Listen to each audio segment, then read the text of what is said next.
Now, let me go back to those two words. I said the first word, apotheosis, or ascension, or assumption, all over the Roman, Greco-Roman, and Jewish world, that was taken for granted. It could happen.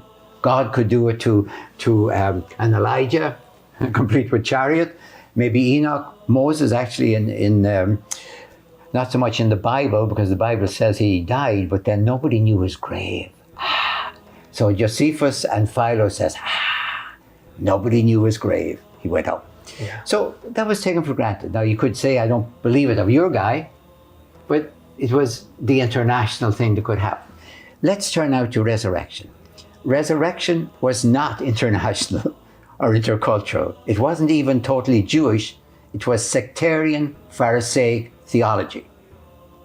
And it started, we can almost date it to the time of the Maccabean martyrs in about 160 BCE. And it was a question not about us. We want to know, do we live on? The answer throughout the Jewish Bible was, get over it. You go down to Sheol and it's over. We don't do that Egyptian stuff of living forever and building the big pointy things. Then why did they come up with this idea of resurrection? It almost dated to the book of Daniel, chapter 12, and 2nd Maccabees, where they say we'll get the body back, and we're being tortured right now, but our tongue's being cut out, but we'll get it back. We'll get the arms back.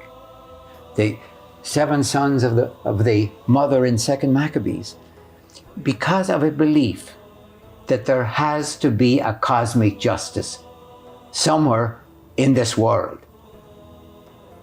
If God is in charge of the world and God is just, this can't be the way it is.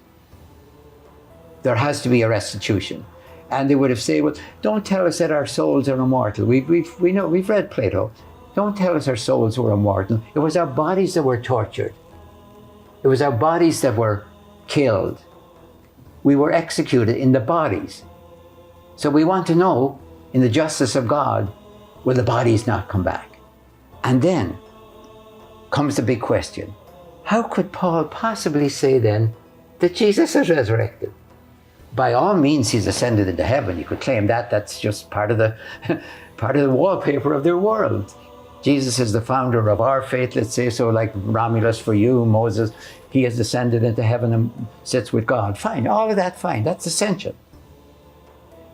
So Paul has to say he is the first fruits of the general resurrection. In other words, Paul can only understand resurrection as this cosmic resurrection. Now, Jesus started it, he says. Because remember, the general resurrection is about the cosmic justice of the world. Now, to say that Jesus is the beginning of this process, that's why crucifixion and resurrection go together for Paul, because the challenge of a just world begins for Paul with Jesus.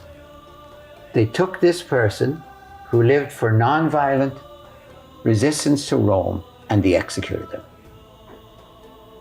That for Paul, he's going to say, is the judgment on the world. He says that. He says they killed the Lord of glory. So he's not just saying, well, you know, they executed Jesus. That was really not nice. He looks at Jesus as the beginning of the cosmic justification of the world. That's his great word in Romans, as you know, making the world a just place. How do you know if somebody uses the term raise up? They're not talking about ascension.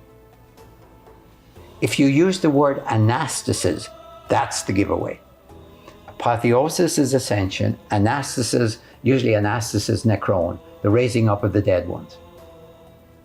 So anastasis necron, that's why Paul says in 1 Corinthians 15, if there is no anastasis necron, there is no general resurrection, there can't be a Jesus resurrection. No Jesus resurrection, no general resurrection.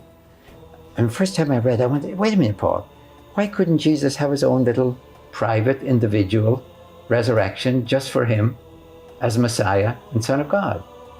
Paul would say, but you idiot, Dominic, don't you understand that resurrection is about the human race?